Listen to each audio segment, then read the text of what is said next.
You can suffocate evil. Starve it. Lock it behind bars. But it will find a way to come back even stronger. There's only one true way to end evil. To finish it for good.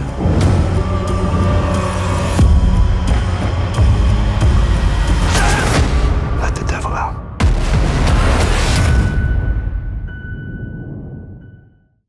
Hey everybody, it's Charlie. We got brand new Daredevil footage to break down and an official premiere date, October 19th. Way earlier than I expected. I'm so happy. So we'll talk about all this stuff. There's a bunch of Bible metaphors that they're using to talk about the relationship between the Kingpin and Daredevil during Season 3.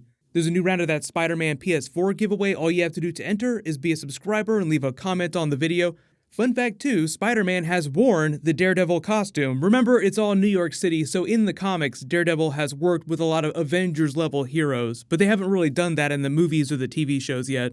For those of you that have always wondered why they haven't featured the Avengers Tower more prominently in the Marvel Netflix series, they try to talk around that, but it's in the background of this Daredevil Season 3 poster. You can see it very faintly. It's just that the sky is solid red, so it's kind of hard to pick out shapes.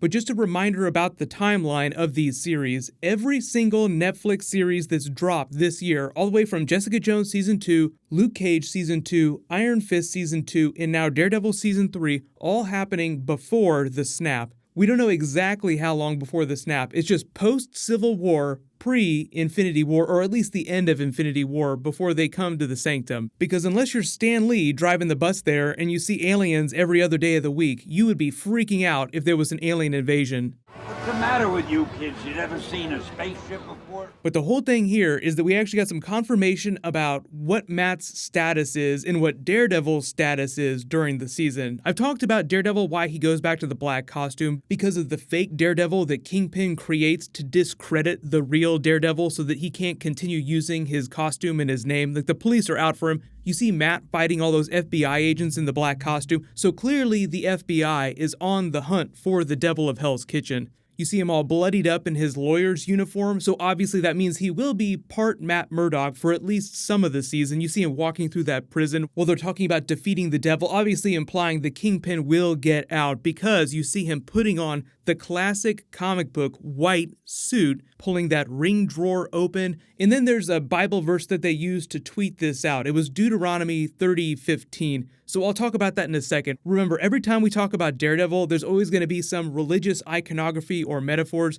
Like, you see him training, you see him all bloodied up in different scenes inside what seems like the convent that he was in at the end of Defenders. Remember, his biological mother, Maggie, is a nun at this convent where he winds up. So it sounds like he might be spending a lot of time with her the same way he did with Father Lantom during the first two seasons. But because Foggy and Karen were in that church at the end of Defenders, in Father Lantom's church, I'm assuming that he'll also be around too. But whichever church he's in, it seems like this is going to be his base of operations for at least the second half of the season. Because I think, he wakes up, he starts to find out what's going on, then he tries to go about stopping the Kingpin from getting out of prison using legal loopholes, and obviously there's a lot of talk of false prophets and Bible metaphors. It gets back to the Deuteronomy quote that Netflix teased out. It's all about the people of Israel taking the wrong path, following the true word of God, so it just sounds like the people of the city will wrongly take Kingpin's side in the Kingpin versus Devil of Hell's Kitchen Matt Murdock fight.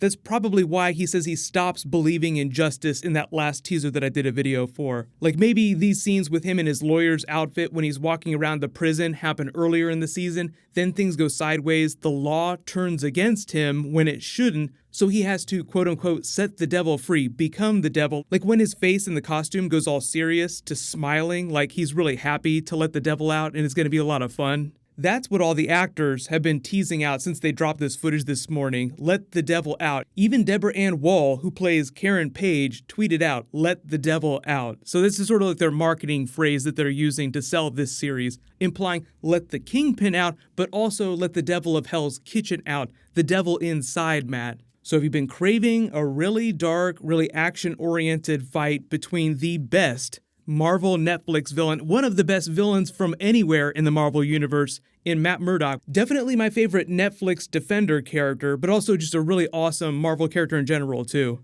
They're releasing an official trailer in New York Comic Con that'll be like 2.5 minutes long. It'll be more straight up, less metaphors about the Bible, more just straight up action from the series with the characters actually interacting with each other. But the one thing they haven't done yet is started leaning on the boxing metaphors, because now it is time for a rematch. Like the Kingpin is putting his boxing uniform on, that white suit from the comics. You could say that every outfit that Matt wears is a boxing outfit, like he boxes metaphorically in the courtroom, but also literally at night when he's acting as a vigilante.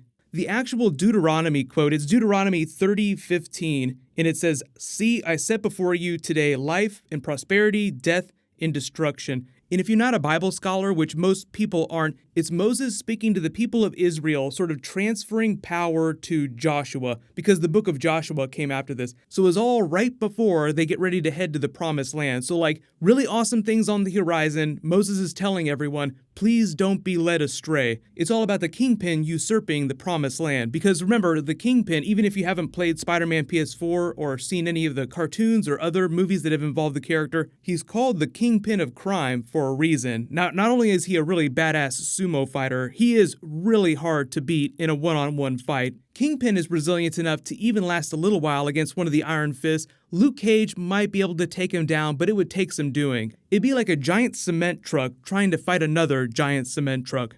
We don't see any official pictures of Bullseye in this. Remember, he's supposed to be an FBI agent, so I'm assuming that it's his FBI team that Matt's fighting in this warehouse fight here. But the good news is that they're bringing that actor along with the main cast to New York Comic Con. So they'll drop the trailer, they'll do a big panel explaining what's going on with their characters, and then there's a whole bunch of other New York Comic Con TV and movie comic book stuff. So I'll just announce more schedule videos and remind people about what's going to be happening as we get a little bit closer. It's still a couple weeks away, but we're going to see more Daredevil teasers like this. Here's the thing though, the reason why I think that they're dropping this so soon is because October is a really big time for people watching TV, so they want to get that big audience, but also because they were banking on Iron Fist Season 2 not being super popular, so they're like, okay, we understand that you really want Daredevil Season 3, so we're not going to make you wait super long after Iron Fist to watch that. Because normally we would only get like 3 Netflix series per year, but now it seems like we're getting up to 4, so they're just shrinking the amount of time between each of these series dropping, so you just have to wait less before we get the next big thing. So Punisher Season 2 is probably going to be the next big series after this in the spring.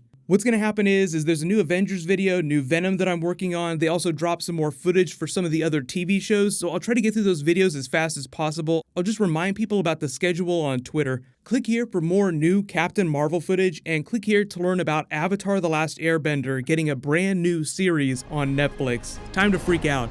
Thank you so much for watching. Everybody stay awesome. I'll see you guys tonight.